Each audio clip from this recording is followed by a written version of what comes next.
kind of political mess around that question. But there's no doubt at all that there are many approaches that could be used to solve that problem. Yeah, I guess you are pretty much right. I think everything else is uncertain except tax. So and debt, for the time being, of course.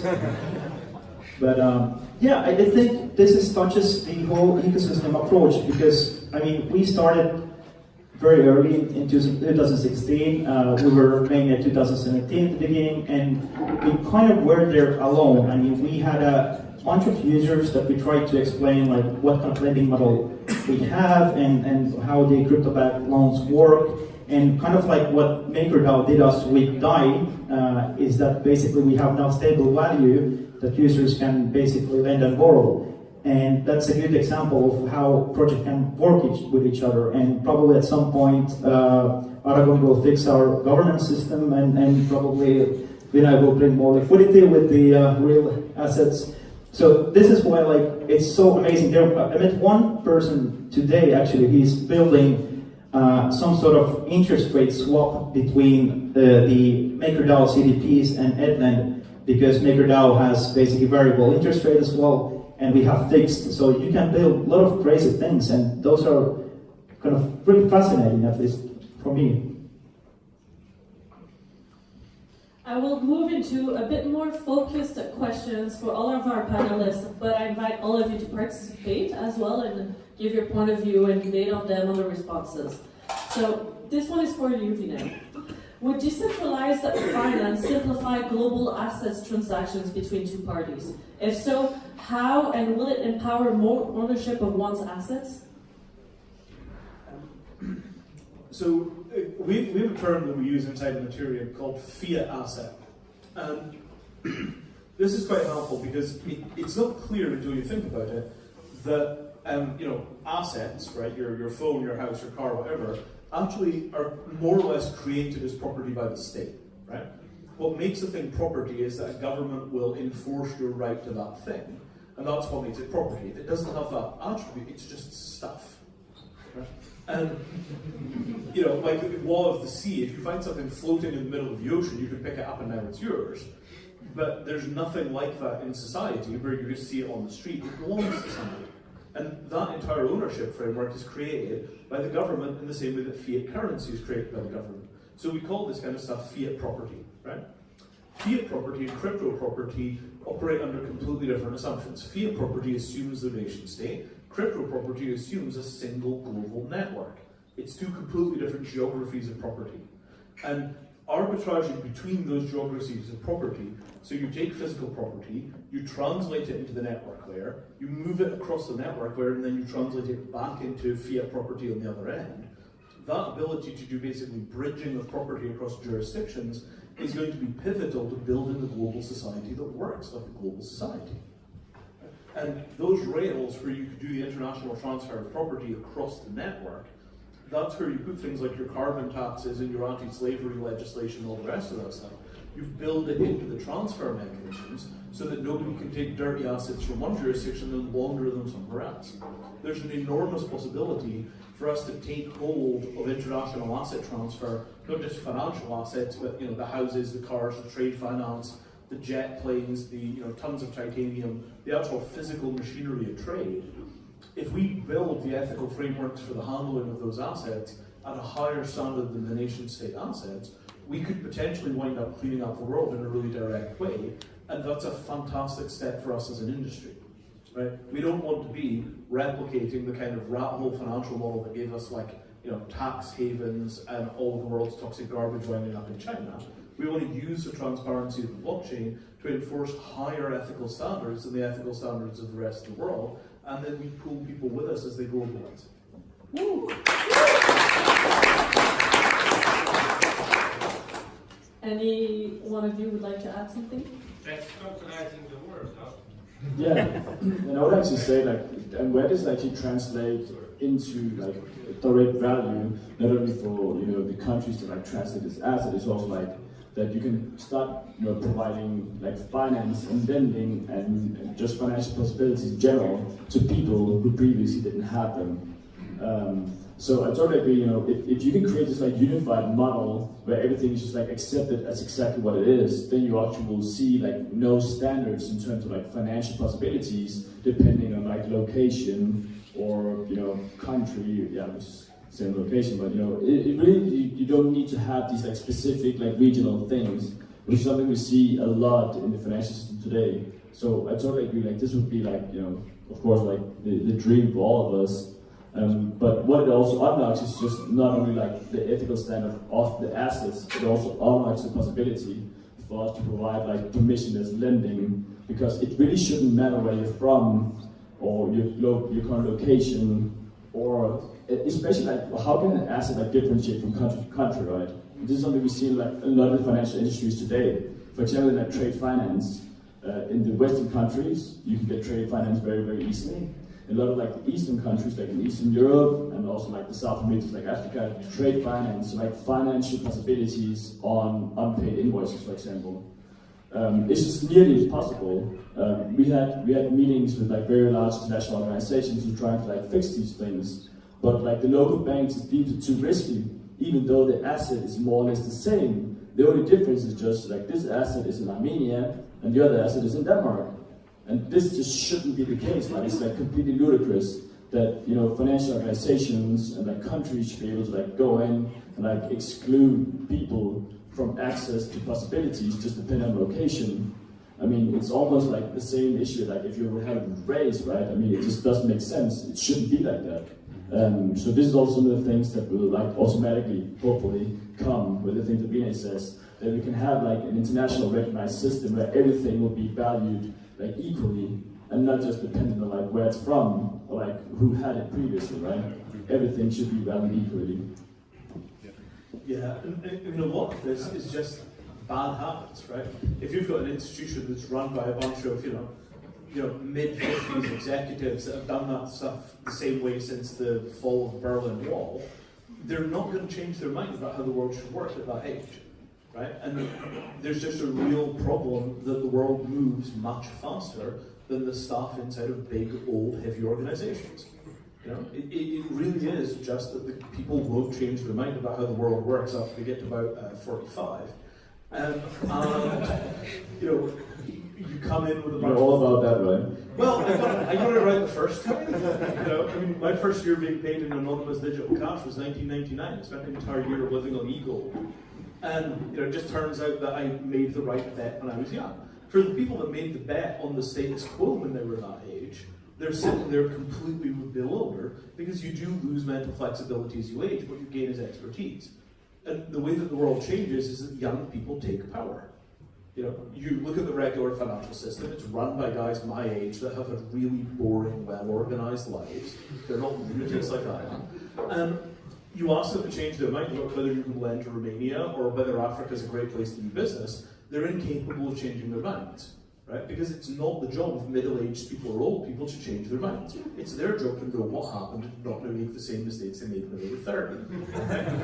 So you come into this field, it's a whole bunch of young people reinventing finance. Of course they look at the world for the first time and say, right, we can lend in Africa, it turns out you can't. Romania, it's a perfectly nice country, we go there on holiday, of course we can do trade finance there.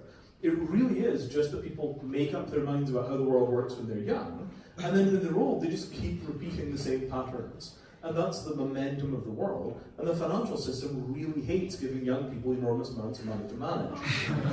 Which is why Bitcoin did us also many favors. Because it allowed young people to participate in the reinvention of the financial system. And a lot of this is just that young people are much better at doing things that fit the present time.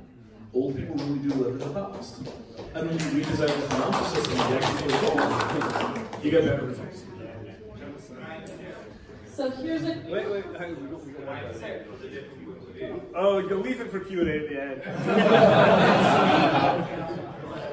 it's to do with Armenia and all that. So I come from an online gaming background, and in online gaming, gambling, Armenia is blocked. And there's good reasons for that. And it's due to all the fake passports, the criminal syndicates, and organizations that exist there. And as well in Romania. Now, I agree, we recently are doing a trade with an entity in Cambodia, and our compliance department worked super sketchy because Cambodia. But there's reason for that. So as well, we should treat everybody fairly. There's certain things that happen in certain countries that they deserve the skepticism that they get. So you should look into that and just take that. Sure. So I just want to put a quick comment to that.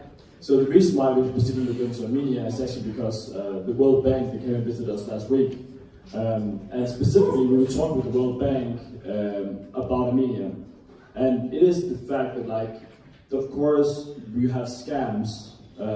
That's like, it is there, and that's a thing. But you also do have a lot of companies, who's actually like real companies, and legit companies. And actually the thing is, like, vetting a legit company, I mean, it actually isn't that difficult, right? I mean, you can actually like pretty easily set up like some kind of like governance system where you actually make sure that the companies you deal with are real companies. And the way that trade finance works today is like a very long, like tidy process with a bank. So the reason why these companies aren't getting trade finance isn't because they're cheating or like they're scamming, because that is very easily pointed out in the process of like even dealing with a bank. I mean, to just quickly go to like the trade finance process of today, it's just like basically you have like meet with a bank, you have like show like all your cash flows, you have to like show like why you need trade finance, you have to like show like what you can do with the trade finance, like if the finance doesn't come through. And it's a process that's like, going up to a bank, a lot of documents, going back home, waiting for the answer, going back, a lot of documents, and so on and so on. And it takes a long time. So I actually don't believe that the trade finance issues in what we see in like some of the like lesser developed countries in Europe, I don't really see it as a point to scam, because there's also local banks that deal with it, right? It's just like a general, like they just don't want to do it. And of course there's some risk embedded in that. But I also do believe that now we have blockchain, right? So this is probably like one of the best ways to figure out if a company is scamming or not. So I totally agree, like in the traditional financial system, the skepticism is probably ideal, because of course if you're like a traditional bank from like England or something, like why would you want to do business in Eastern Europe? But they also have their own banks, they all have their own financial system, and they should be able to do it, right? Yeah. I'd like to move to the focus questions of our next panelists, so we can cover everyone's expertise. Thank you. This is for Stani from AV. Do you think that decentralized finance can help empower people for financial wellness scoring, for which the traditional system has highly dehumanized finance? Yeah, I think in some way the current basically credit system is, in one way, it works pretty well, but the problem is that it works pretty well to certain people. There's bigger amount of people who it might not work, or it might be a smaller amount, but the democracy isn't there. So it's kind of the subject that we touched upon. If for example, I come from Finland, and if I walk to a bank and get a loan, probably my interest will be 1% on a mortgage. If I would be sending probably in Denmark, I don't know, you have experience there. But going to Brazil, in the same, without the inflation adjusted rates could be 24%, and India 12, and China probably, was it 7.5? I'm not quite sure. But the thing is that basically the different people, similar cases are treated differently in different parts of the world. And that's the kind of case that we also touched with the trade finance. Why we have this basically inequality when there could be a similar person like me in Brazil wearing the similar shirt, pants, and doing similar stuff there, and basically why he should pay more for the finance. So I definitely think what Vinay talks about, that basically we, the young minds, are thinking now differently. It's not just about blockchain, it's not about Ethereum or finance. We think differently in whatever we're doing. Whether it's fashion, sustainable fashion, basically waste management. We are now actually thinking like how much we as a person need to spend. Like, do we actually need, does everyone need a car? Or like, how much you actually need to live, to be happy, And this is the generation that starts to question these things, and I think that leads to overall change and actually the democracy between people in different countries. Perfect, thank you. So, Luis, from Aragon, what roles can Aragon DAOs play for decentralized finance? What are the easy parts to achieve, and what are the more complex integrations? Well, I think to start with the easy ones. So right now, for example, the way we operate our development company, Aragon One, is that we have a DAO. You can browse it on Aragon. It's called A1. And so we have like a finance app in Aragon which keeps track of all the finances transparently of the organization. And right now, I think it holds ANT, Ether, and DAI. And we pay people in DAI, like everyone's payroll is in DAI. And how it works right now, it's very cool. How it works right now is if we want to pay people, we're working on this payroll apps, people can basically get paid by the block, which is very cool. Like employees automatically get paid, they can report the salary in different basket of tokens and change them every month.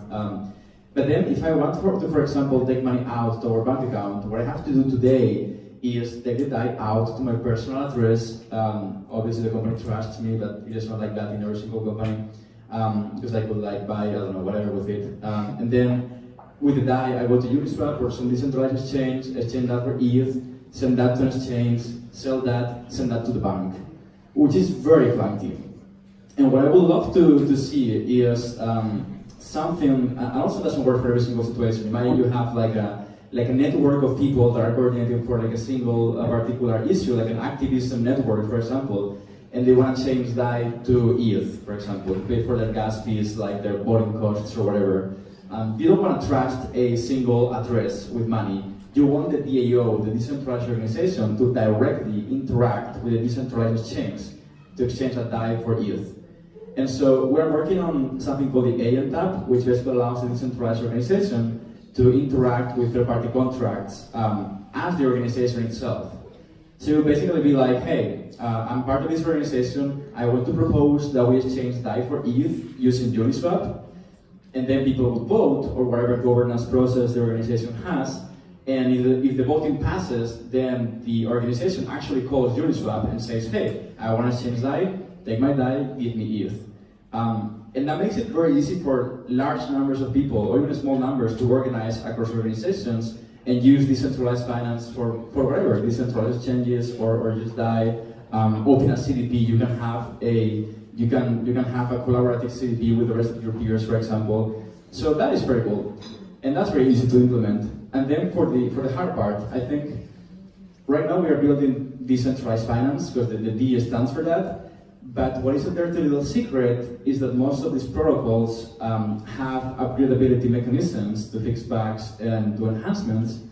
And the dirty little secret is that most of these protocols have just one address that can upgrade the contracts. And so basically they can change the rules of the game on the spot. So I would call it like CEFI, or like centralized finance or something, because in the end it is very centralized.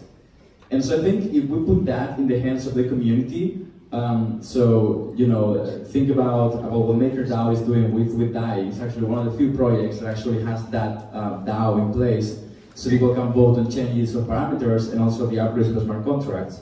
And I think every single DeFi application out there should have the same mechanism and put the upgrades in the hands of users. Because otherwise, there is just like one single address, one person who can really swap out the code of the smart contract, and then it's centralized again. So we don't want to be there either. Maybe to add that on the governance perspective, I think one very interesting key point is that we basically don't need governance if you're not actually using it. So, I mean, if you're participating in decentralized finance and we're not contributing together as a community, we kind of lose the value and it becomes centralized because we are not active enough. For example, there was MakerDAO, you guys voted on the stability fee, and I think 5% of the Maker was used into this vote or something similar to that. I'm not 100% sure. We had one with 7 and one with 10. Yeah, so basically, like, to actually make DeFi work, we all need to participate and use the voting right and actually exercise, because it's the same thing in basically the democracies we're living in now. I mean, we don't like the system we are in, we complain, but we actually don't act, we don't vote. And that's very, very important in DeFi. I just quickly want to add to that, so Maker is still in the beta, right? So the things that you vote on right now is kind of like a given. We vote on the stability fee based on the supply and demand of DAI. And it's something that it needs to be done, and everyone knows that like the vote needs to pass. Another thing is also like voting at the moment in decentralized systems needs you to lock up your tokens in a smart contract. So basically, like you kind of like let go of the control, like you don't, but from like a personal perspective, like you feel like you let go of the control of your tokens. And this is something that's working on being solved. So you can actually like vote with your tokens through a custodial solution. So you still feel like you have your tokens even though you're voting. Another thing is like when we like later on when we launch a full version of the protocol of Maker, then the incentive to vote will also be much higher. So I think that's like the first point we can kind of like start reflecting if we think that like the voter turnout is sufficient, right? But I mean, it's another thing that needs to be solved, right? Because in general, like even like the real world, like voting is just difficult. I mean, even in like national elections, like the American election, like less than 50% of the people votes. So it's just something that like, are we better at voting as a community? I mean, I hope so personally, but it's something like needs to like improve, right? Because right now, voting in general, it takes effort. And you need to really want to like provide that effort. You need to like feel that you have like significance in the voting system, so you actually like spend the time and energy on voting. And I think this is something that like we will see how it will evolve over the next few years. But right now, I think it's actually like still like in the unknown for us, just because we haven't seen it. It's worth remembering that you know, everybody that owns stock in a publicly traded company can vote for who will be the directors of the company. You know, we already have democratic governance of institutions like Apple. It's just that nobody ever uses their votes, and the things are like, you know, 2/3 owned by pension funds. So it's actually not that we don't have democratic machinery. We've got democratic machinery for controlling publicly listed companies that nobody bothers to use. And when people do bother to use it, they call it shareholder activism and consider it to be a corporate crisis. So, you know, it's not surprising that we're having problems getting people involved in these kind of machines, because we have these machines in the regular financial world and nobody will use the damn things, right? In theory, all the people that collectively own Apple can fire the people that run Apple whenever they feel like it.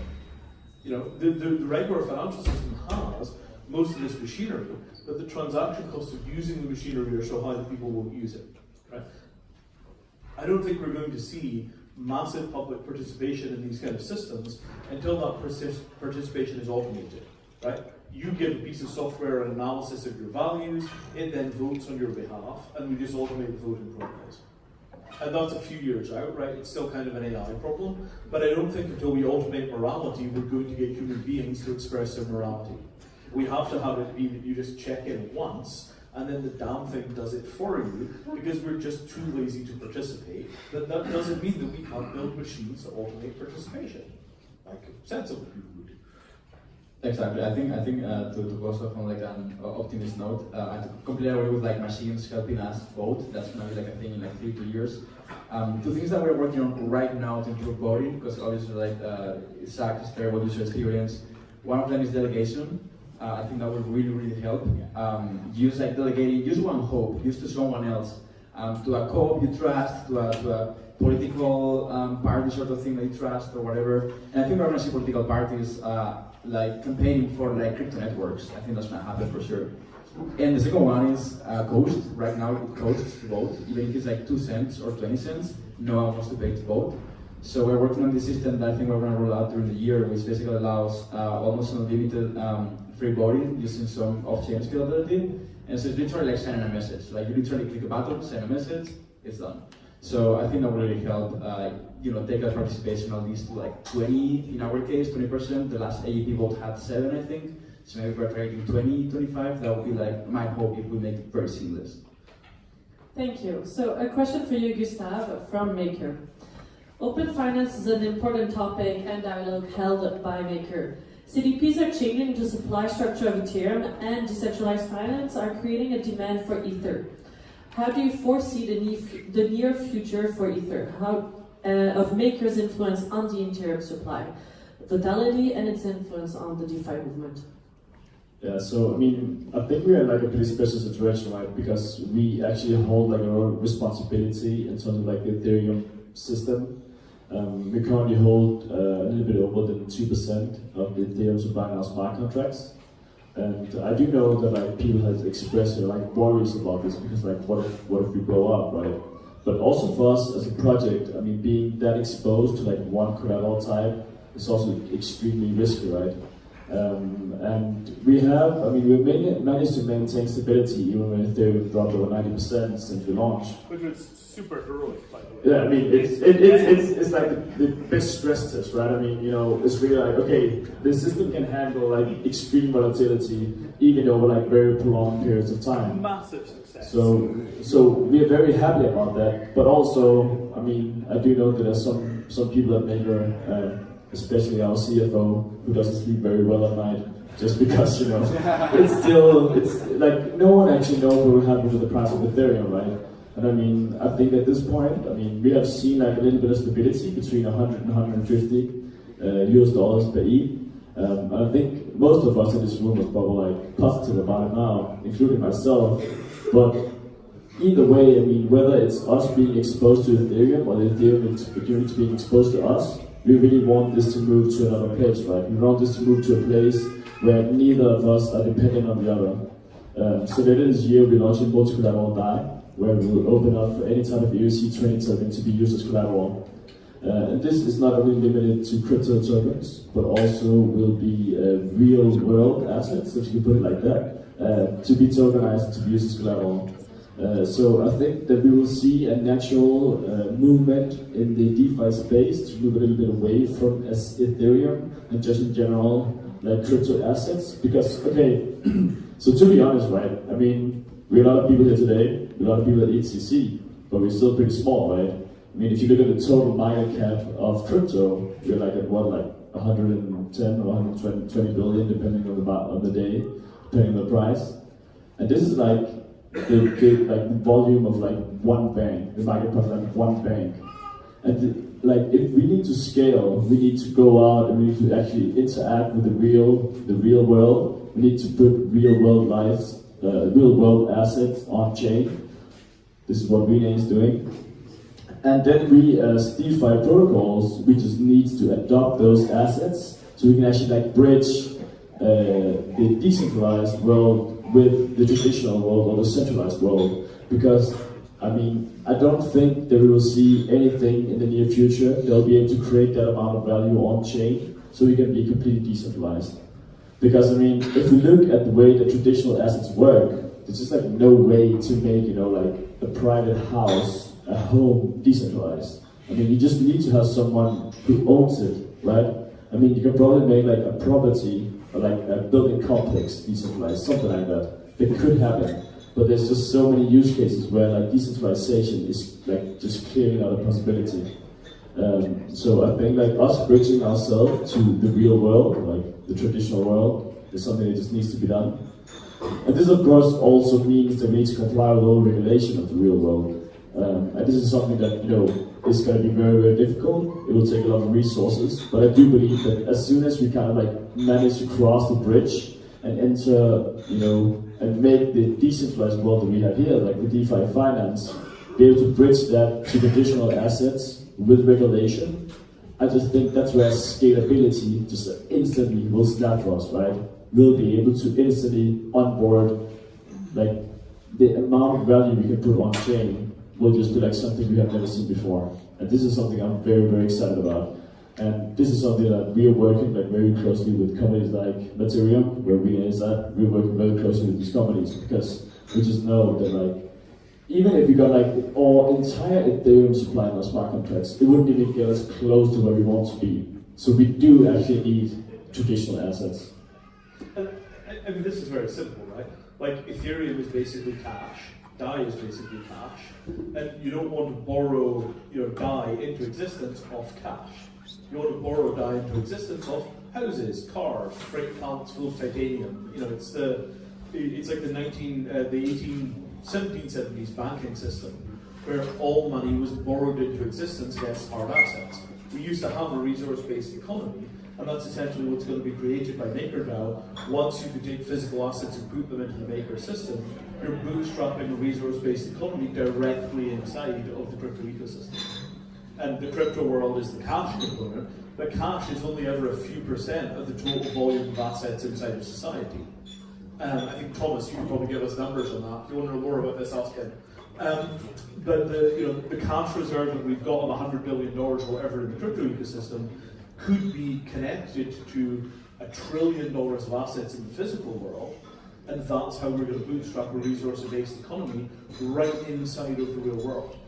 Enormously cool things are happening here, and we haven't reached out and brought in the resource-backed economics people, so they still think of crypto as being some kind of weird, cyber fiat. What the heck is that? But once you've got this mechanism for running the old model of banking, where all of the cash is issued directly against assets, we can do resource-backed economies, and we can do all the carbon tracking and anti-slavery stuff that we should be doing in the real world in that new resource-backed economy. There's an unbelievable transformation in the way that crypto works, where we go from issue being based on mining to issue being based on assets, and mining just becomes the security layer, not the issue layer. I mean, you can't imagine how different this is going to look in 5 years, maybe 3. So I'd like. Can I make a question? I'm going to close it up and let everybody get a breath of fresh air and come and by all means join our panelists in the crowd and ask them the questions. We need to close up and have a break and get some fresh air. I'd like to thank our 4 panelists. Thank you very much for your input.